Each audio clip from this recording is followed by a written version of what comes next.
अगर तुम्हें लगता है कि बिना जिम जाए बॉडी नहीं बन सकती है तो ये तुम्हारी सबसे बड़ी गलती है। बॉडी की हर एक मसल्स, फिर चाहे चेस्ट हो, शोल्डर्स हो, ट्राइसेप हो, बाइसेप हो, बैक हो, लेग्स हो, इन सभी मसल्स को तुम अपने घर पे ट्रेन कर सकते हो। और आज मैं तुमको यही सिखाने वाला हूं। आज मैं तुमको हर एक मसल्स के 2 वर्कआउट बताऊंगा। सबसे पहले बात करेंगे अपनी चेस्ट मसल्स की। चेस्ट मसल्स सबसे अट्रैक्टिव मसल्स मानी जाती है। तुम जो भी कपड़ा, जो भी टी शर्ट पहनते हो वो चेस्ट पे आके रुकती है। तो चेस्ट के लिए जो सबसे अच्छा वर्कआउट होगा वो होगा चेस्ट डिप्स। अब देखो चेस्ट डिप्स कुछ इस तरीके से करते हैं।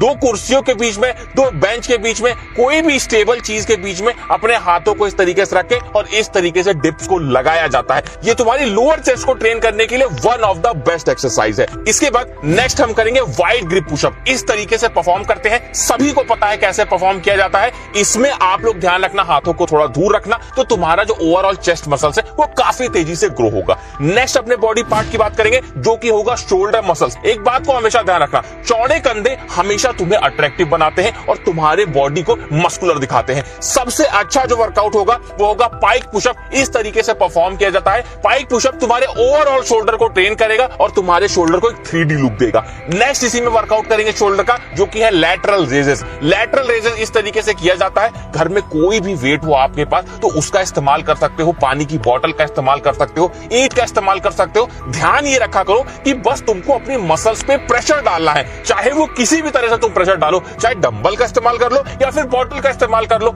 वजन होगा तभी तो शोल्डर पे प्रेशर पड़ेगा। इस तरह से वर्कआउट को परफॉर्म किया जाता है। नेक्स्ट हमारा बॉडी पार्ट होगा जो कि होगा हमारे ट्राइसेप मसल्स। मैं बार बार बोलता हूं, अगर हाथों को चौड़ा करना है तो बाइसेप से ज्यादा ट्राइसेप पे फोकस करो। ट्राइसेप के लिए सबसे बेस्ट वर्कआउट है ट्राइसेप डिप्स। इस तरीके से परफॉर्म किया जाता है। इसमें देखो, हम किसी भी चेयर पे, किसी भी बेंच पे, पहले ही बोल चुका हूं, कोई भी स्टेबल चीज होनी चाहिए कि गिरो मत तुम। तो उसमें आप लोग को ट्राइसेप डिप्स इस तरीके से लगाने हैं। कोशिश ये करना कि जब तक तुम्हारा ट्राइसेप पूरी तरह से थक ना जाए तब तक इस वर्कआउट को परफॉर्म करना है। नेक्स्ट जो हमारा वर्कआउट होगा वो होगा ट्राइसेप पुश। ये भी one of the best workout है ट्राइसेप के लिए। इस तरीके से ट्राइसेप को परफॉर्म किया जाता है।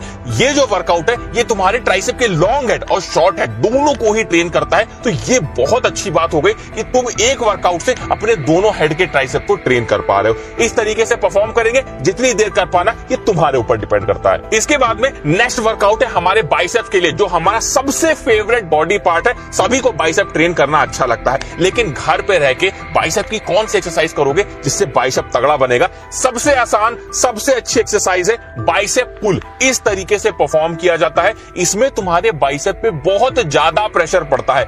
बाइसेप पुल को करने के लिए किसी भी रॉड को इस तरीके से फंसा लो, कुर्सी के बीच में, बेंच के बीच में किसी रॉड को रख के इस तरीके से तुम लोग बाइसेप पुल को लगा सकते हो। कोशिश ये करना कि फोकस डालना, प्रेशर डालने की कोशिश करना और फील करना अपने बाइसेप मसल्स को, तभी अच्छे से बाइसेप ग्रो होगा। इसी में नेक्स्ट वर्कआउट है बाइसेप कर्ल। सभी को पता है, जिम में सभी लोग परफॉर्म करते हैं। घर में परफॉर्म करने के लिए किसी वेट का इस्तेमाल करो। देखो, बाइसेप कर्ल को करना अपने बाइसेप के लिए बहुत जरूरी है, क्योंकि यही एक ऐसी एक्सरसाइज है जो सबसे ज्यादा कॉन्ट्रैक्शन देती है आपके बाइसेप को। इसलिए इस तरीके से परफॉर्म करना, किसी भी भारी वेट को हाथ में लेके और बाइसेप को फील करते हुए बाइसेप कर्ल को आपको परफॉर्म करना है।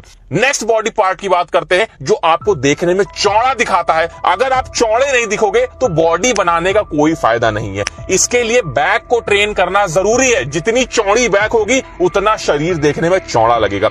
सबसे पहली एक्सरसाइज बैक के लिए है, जिसे बोलते हैं अंडर टेबल रो। किसी टेबल के नीचे, किसी बेंच के नीचे, किसी चेयर पे रॉड रख के कुछ इस तरीके से टेबल रो को लगाया जाता है। इसमें रोइंग हम परफॉर्म करते हैं, जिसमें हमारे बैक मसल्स और बाइसेप मसल्स का भी इसमें इस्तेमाल होता है, लेकिन बैक ज्यादा यूज होती है। इस तरीके से करोगे, काफी चौड़ी बैक आप लोग की हो जाएगी। नेक्स्ट हमारा जो वर्कआउट होगा उसे हम बोलते हैं स्लो पुलअप। अब देखो, आप में से बहुत सारे लोग जो घर में वर्कआउट कर रहे हो सही से पुलअप नहीं कर पाते हो, तो इसके लिए आप लोग बैक वर्कआउट भी होगा आपका और पुलअप भी सीख जाओगे। किसी चेयर पे, किसी चीज पे खड़े होकर एकदम से ऊपर कूद जाओ बार पे और धीरे धीरे धीरे नीचे आओ। एकदम से कूद जाओ और फिर धीरे धीरे धीरे नीचे आओ। इससे तुम्हारी बैक मसल तो ट्रेन होगी, साथ में तुम धीरे धीरे पुलअप करना भी सीख जाओगे। नेक्स्ट वर्कआउट हम ऐसे बॉडी पार्ट का करेंगे जिसका वर्कआउट किए बिना तुम्हारी बॉडी का टेस्टोस्टेरोन नहीं बढ़ सकता है।